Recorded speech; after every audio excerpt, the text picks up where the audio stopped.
Okay, I've been getting people asking me, what about diamonds, Roger? Where do they come from? What are they made out of? All that business. Well, let's start with what is a diamond? Herkimer diamonds, you've heard that. Well, they're really not diamonds. What they are, Herkimer diamonds are not actually diamonds. They are double terminated quartz crystals. They got a point on both ends. Basically, that's all it means. But they're quartz. Quartz crystals. What does that mean? Quartz is silicon dioxide, SiO2 primarily, and it bonds together in what's called vugs, holes, and they find them in quartz crystals. Quartz is in veins also because those become voided when the biological fluids flow out of cavities like this in lungs and veins and arteries and all that business. So we're going to go into where you're going to find diamonds, what they are, and the real diamonds are made out of carbon. Now I have been there and I found diamonds, well, whatever they call these things, but but they're not big, and that particular area has it's full. It's a lung, I believe, and they have these vugs, and it's almost like a limestone structure with these cavities. Now I also have these in here. Let me put it in the microscope. I'll show you. I have crystals in here.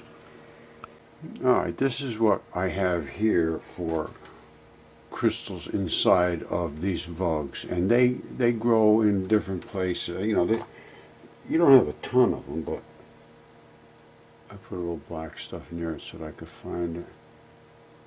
Oh, there's one over there. See what it's doing there? It's growing off the walls, and what it grows on the walls is they call them seeds. Just like a seed, it grows.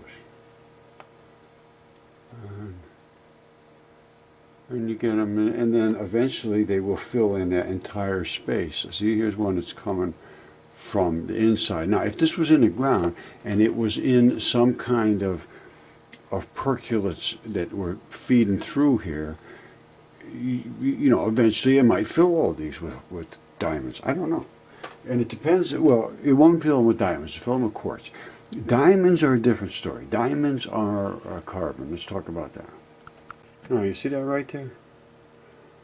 About, I don't know how many years down the road and how much pressure, this is a diamond in a raw. And here's what's going to happen. This is going to get compressed. It's going to force all of the red blood cells that have carbon membranes. Everything else will finally leave, and it will end up becoming, I would believe, like diamond. And I think this might be a similar product here. This was a heart as well, and it's either quartz or it's the carbon. And carbon is from cell membranes. You see this right here? Membrane lipids. Well, membrane lipids is nothing more than 2 layers of carbon. See, double layer surface of all cell lipid bilayers. 3 major classes of membranes: lipids, phospholipids, glycolipids, and cholesterols. Lipids are, they have one end in the soluble water, the other end in the soluble fat. Form double layer with 2 ends pointing outwards, and it's 2 layers of carbon. Carbon on one side, carbon on the other side, and virtually nothing in the middle. All right, you see that? That's cell membrane phospholipids. See all the CHs? CHs, that's what they are. Now, the H goes away fairly easily because that's hydrogen. It's a very reactive atom, and then you end up with a bazillion C's. And then the C's, if they're compressed enough, will end up making diamonds. And I think that was a heart, and this could be carbon. I don't know. But carbon only turns clear when all of all the rest of it goes away and the carbons are attached in a certain lattice formation, and that's when it turns nice and clear. Otherwise it's black. There's a pencil lead. Lead in pencils is black. It's still carbon. Graphite's black. You can use it as a lubricant in one form, and then it's a diamond, one of the hardest things on the earth, in the other form. All right, this is the big heart that I have here that's going crystal. Now, again, I don't know if this is, I don't think it's quartz because it doesn't have, You see how it has like the, let me see if I can find a good shot here.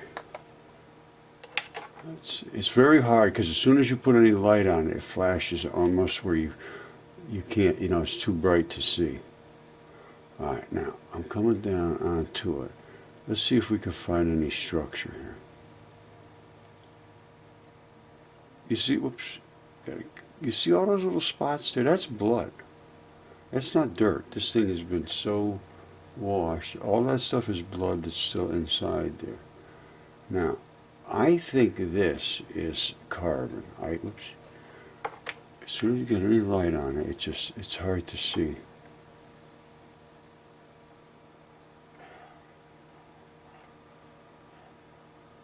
I think that's carbon.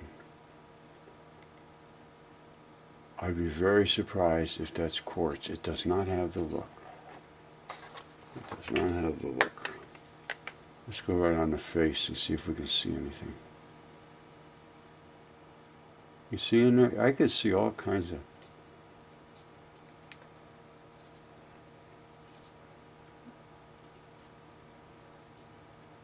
all that stuff is deep inside this crystal. What it is, I don't know. Oops.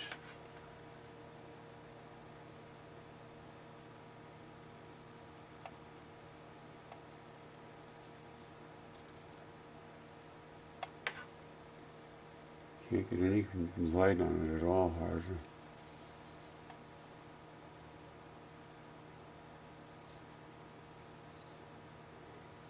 You see that? No, that's not normal. You see those the lines in there down inside? That's the structure of a heart internally. And I did find some of the actual fibers on it.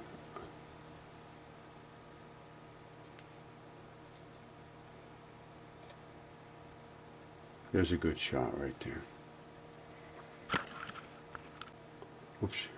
Okay, this is about the best shot I can get of the heart, this crystal heart. Now, you see that's blood, and it's blood in between the seams of the crystals, which are the seams, which is the architecture of the heart. Let's see if I can get any really interesting. You can't get much light on this. It flashes into Never Neverland. That's why it's dark right now.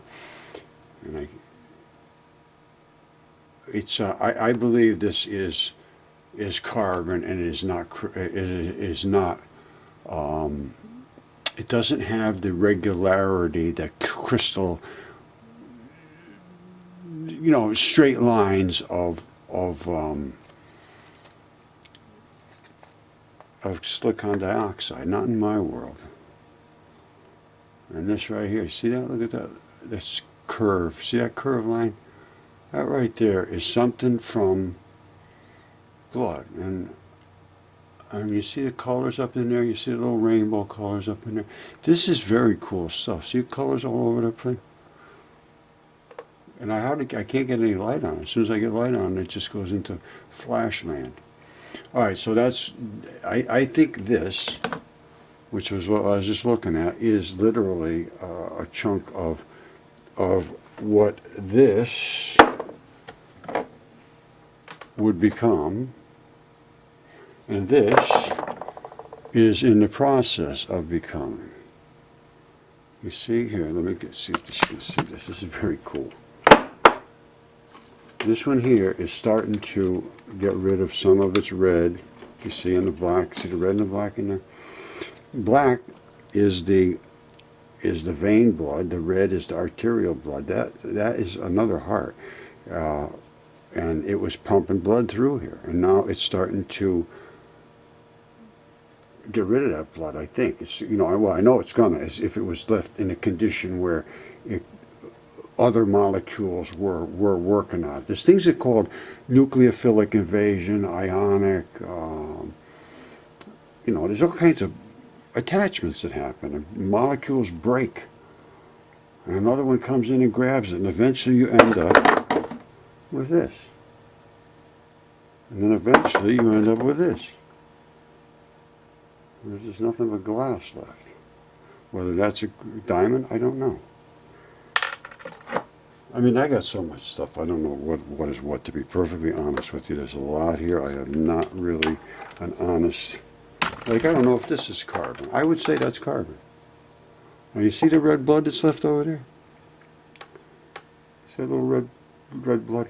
This was a heart, and that's the only last part of the biological stuff that's left in here. So what could have this turned into? I say that all of the red blood, which was this sort of stuff, ended up going away, and the bags that held that red blood turned into this.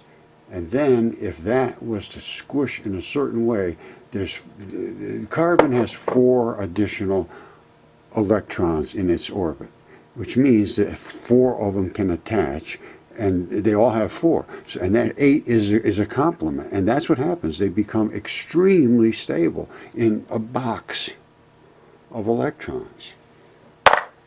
All right, so let's I'll give you a quick rundown of how they transition from one to the other.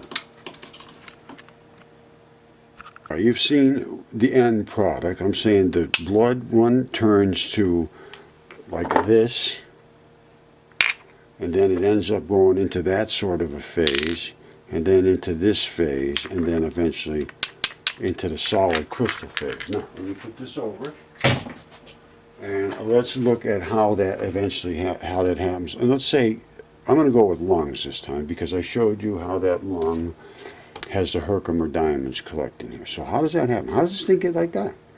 It starts out like this with all the pleura and this is exactly like it comes out of the box. This thing could just about be implanted. It's been DNA certified. We got some stuff out of the bottom here, some blood, and that's the left. It's a left lung. That's the depression of the heart. It's been tested via DNA certified, CAT scan, anatomist verified, the whole 9 yards. So what happens after this phase? This fabric, that's a thick fabric. Here it is right here. You see that fabric? That fabric is been pushed off the actual tissue of the lung where the red blood flows through there and all that. That's another lung. Now they're all flat on the back because they all died in a flood. And everybody's laying flat, and this is all a product of flood. You see this? This guy died here. He's flat as a pancake. They all are. Every one of them. Well, not every one of them, but most of them. All right, now. So so we got that. It begins to deteriorate. Then what happens? It gets into a phase like this, where all of this stuff is gone, and you're down into the actual tissues of the lung. You see all these little keyhole-looking things?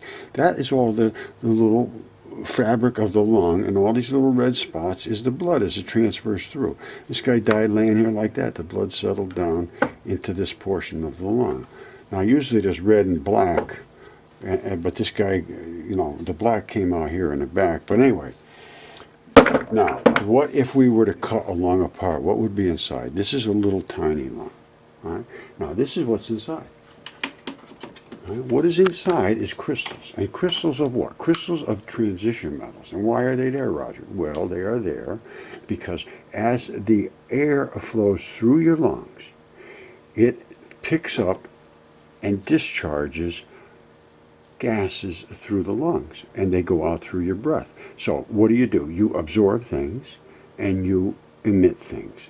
Everybody knows that. You bring in oxygen and so forth, and you spit out carbon dioxide. All right, that's fine. And this is how it's done. And that blood, you see those little holes all pushing through there, how the crystals are separated? That's where the blood flows around those pockets. Normally they would have been holes. Now they are filled with transition metals. And why, Roger? Well, because there were seeds in there. And those seeds were the actual transition metals that you require in your body to carboxylate correctly.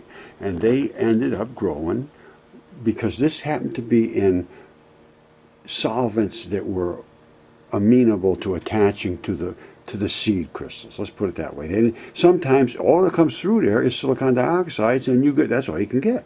But this was in an area where there must have been a lot of extra blood floating around because the blood has the transition metals, and that's how this thing got its coloration from the blood. So it all depends on how they sit in the ground. Anyway, that's how they would get to this point. And eventually, if it was in the correct particulates, you see how this has colors and some of them don't have any colors? Well, this one here, if it was only coming through with carbon, that's the carbon would collect. That's just the way it is. And if it was pressurized, the carbon would turn into diamonds. There's your diamonds in the rough.